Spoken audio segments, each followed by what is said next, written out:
नमस्कार स्टूडेंट्स। स्वागत है आप सभी का यूजीसी नेट गुरुकुल के इस ऑनलाइन प्लेटफॉर्म पर। राजस्थान पब्लिक सर्विस कमीशन की ओर से आयोजित होने वाली असिस्टेंट प्रोफेसर भर्ती परीक्षा के बारे में अपन चर्चा कर रहे थे और उसी चर्चा को अपन इस वीडियो के माध्यम से आगे बढ़ाएंगे। यदि आपने अभी तक भी हमारे चैनल को सब्सक्राइब नहीं किया है तो आप चैनल को सब्सक्राइब कर लीजिए ताकि आने वाले जो भी सूचनाएं हैं वो आपको मिलते रहें।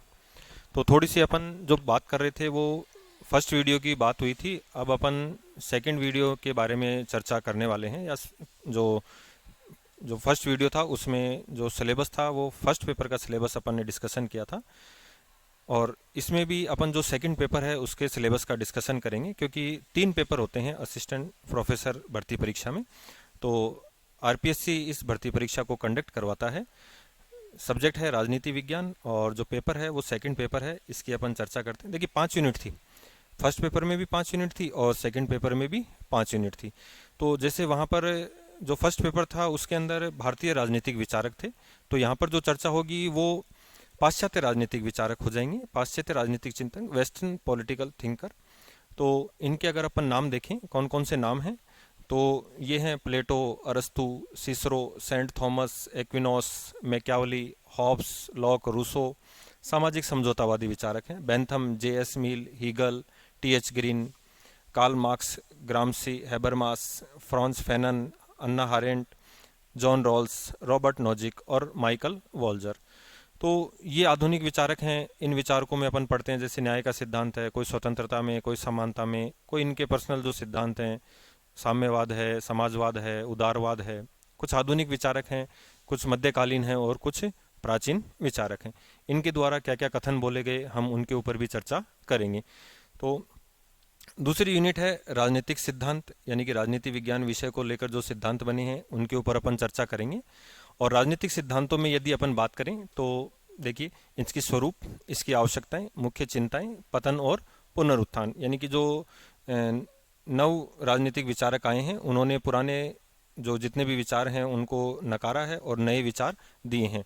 तो उनका जो पतन हुआ है वो बिहेवियरलिज्म और पोस्ट बिहेवियरलिज्म, व्यवहारवाद और उत्तर व्यवहारवाद, इनमें जो तथ्य और मूल्य को लेकर जो द्वंद्व हुआ था उसकी बात करेंगे अपन।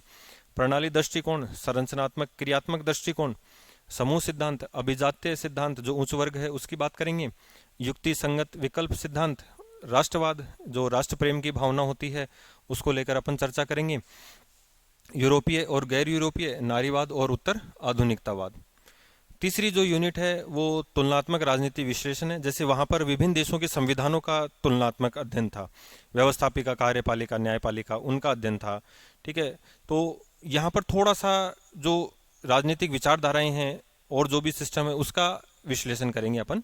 जैसे अध्ययन की प्रवृत्तियां हैं संस्थागतवाद और नव संस्थागतवाद, राजनीतिक संस्कृति, राजनीतिक विकास, राजनीतिक समाजीकरण। यदि आप लोग जो नेट की तैयारी कर रहे हैं तो मैं अगर इसमें बात करूं कि ऐसे विद्यार्थी जिन्होंने 11th-12th आरबीएससी बोर्ड जिन किताबें चलती थी उनसे पढ़ा था तो ये चीज़ें उसके अंदर शामिल थी। जो एनसीईआरटी किताबें उसके अंदर शामिल नहीं है, लेकिन आरबीएससी बोर्ड ने कुछ समय के लिए जो 2-3 साल के गैप में जो किताबें चली थी उसमें इन टॉपिकों को शामिल भी कर रखा था 11th क्लास में। तुलनात्मक परिप्रेक्ष्य में राज्य, पूंजीवाद और समाजवादी अर्थव्यवस्थाओं का विकास, और ये यहाँ पर अपन बात करें दो विचारधाराएं, विकसित और विकासशील समाज। फिर सुशासन, सुशासन में अपन बात करें नौकरशाही है, लोक नीति है, सुशासन और लोकतांत्रिक शासन है, सिविल सोसाइटी है। फिर नेक्स्ट उपनिवेशवाद, जो विभिन्न देशों को गुलाम बनाया जाता था उसकी अपन यहाँ पर डिटेल से चर्चा करेंगे। उपनिवेश विमुक्ति है, जैसे 1947 के बाद अधिकांश देश 45 के बाद ही आज़ाद होने शुरू हो गए थे। भारत 47 में आज़ाद हुआ, श्रीलंका आज़ाद हुआ, चीन आज़ाद हुआ। विकास और अविकास, उदारीकरण, निजीकरण और वैश्वीकरण। जैसे अपन पढ़ते भी हैं कि भारत ने 1991 में उदारीकरण की प्रक्रिया को अपनाया था, विश्व बैंक से अपन ने लोन लिया था। क्रांति और प्रतिरोध, लोकतांत्रिकरण, नए सामाजिक आंदोलन और सामाजिक समाजों में परिवर्तन।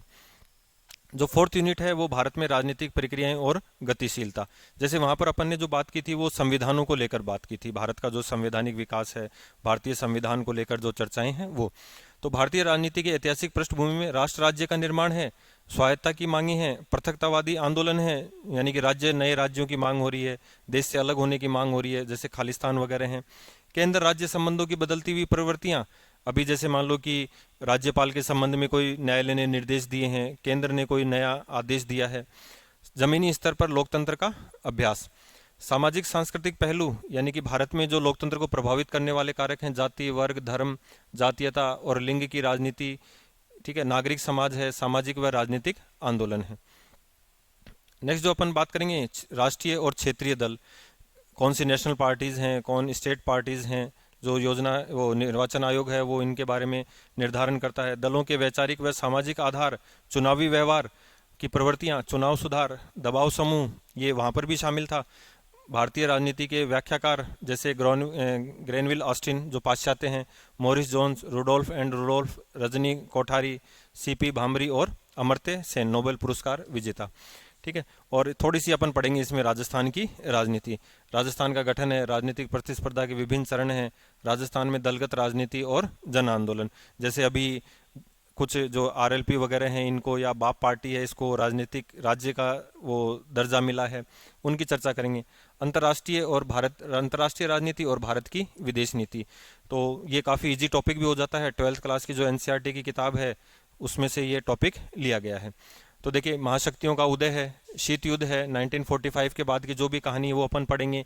द्विध्रुवतिया है, जो दो ध्रुव बन गए थे उनकी बात है। गुट निरपेक्ष आंदोलन है, शीत युद्ध का अंत है, नई विश्व व्यवस्था का निर्माण है, राष्ट्र संघ के उद्देश्य, संरचना और कार्यप्रणाली है, इनका जो संविधान है, संयुक्त राष्ट्र संघ का भारत में जो संयुक्त राष्ट्र संघ में भारत का योगदान है उसकी चर्चा करेंगे। फिर कुछ जिनके सदस्य, ऐसे अंतर्राष्ट्रीय संगठन जिनका भारत सदस्य भी है, सार्क है, पर्यवेक्षक के रूप में यूरोपीय संघ, अल्बा, आसियान, अफ्रीकी संघ, ओपेक, ब्रिक्स जो भी इसका विस्तार हुआ है, ठीक है, बिम्स्टेक, G20।